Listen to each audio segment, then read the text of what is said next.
Hello student, welcome to my YouTube channel AP tutorial. Student, आज हम लोग NCERT class 10th का history book का थर्ड लेसन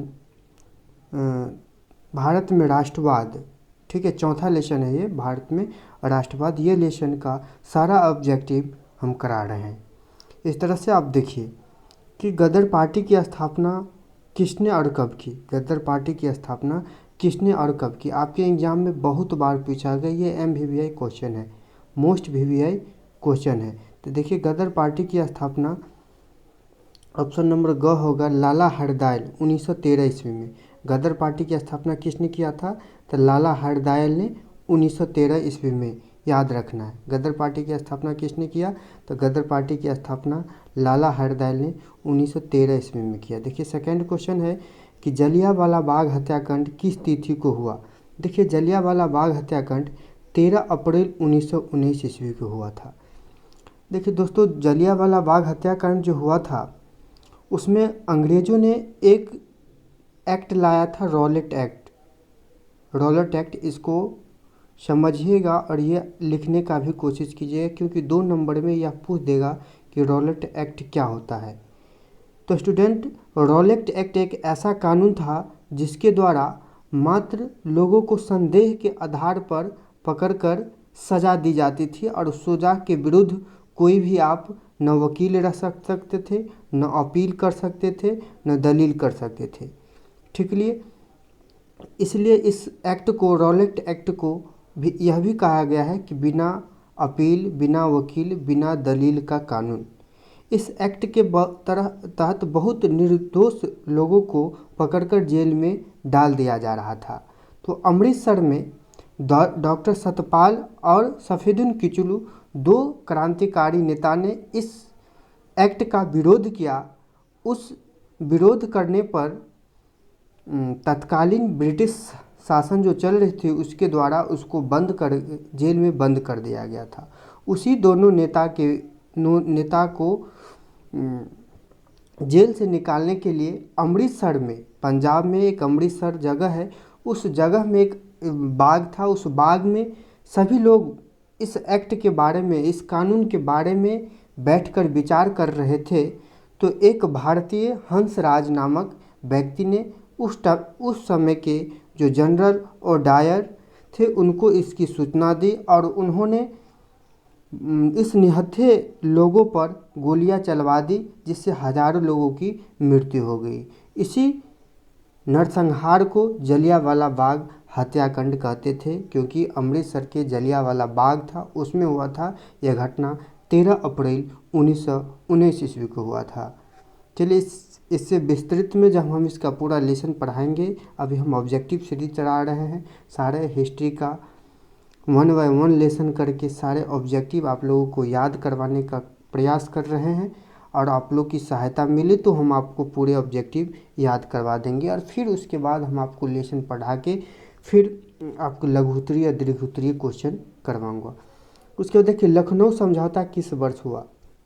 देखिए, याद रखिए कि लखनऊ समझौता 1916 ईस्वी में हुआ था। लखनऊ समझौता कब हुआ था? 1916 ईस्वी में। आइए आगे है कि असहयोग आंदोलन का प्रस्ताव।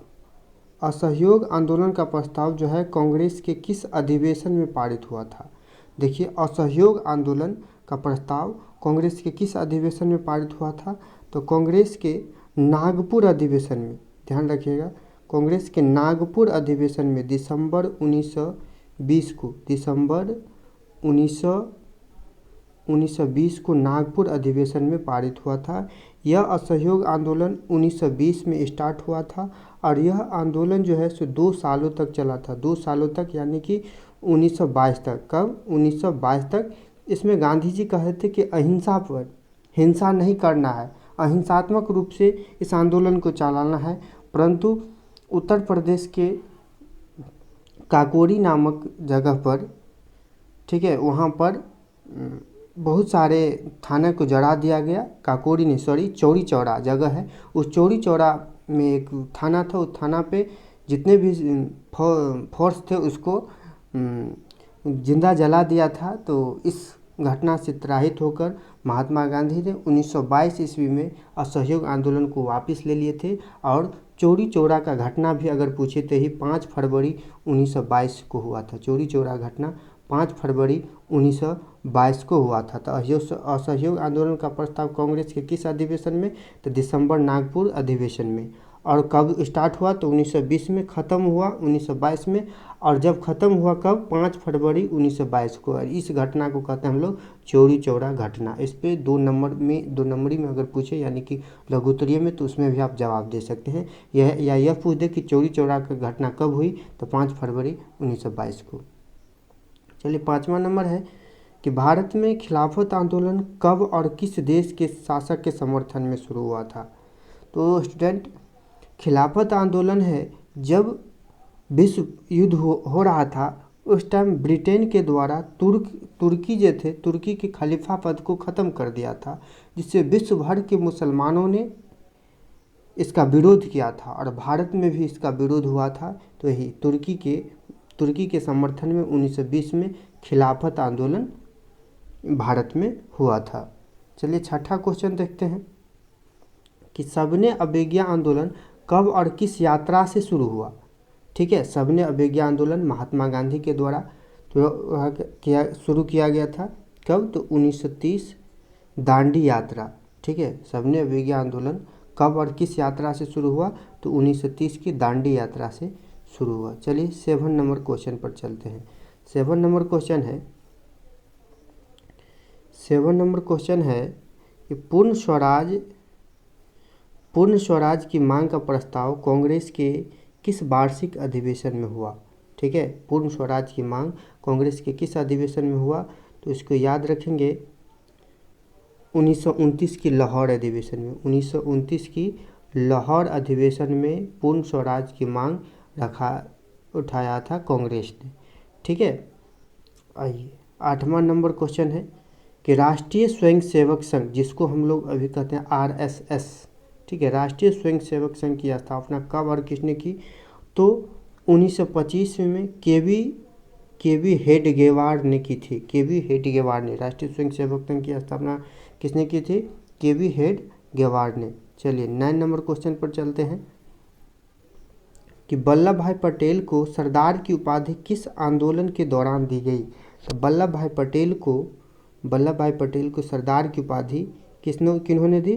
तो बारदोली की महिलाओं ने दी थी। बारदोली की महिलाओं ने दी थी सरदार वल्लभ भाई पटेल को सरदार की उपाधि बारदोली की महिलाओं ने दी थी।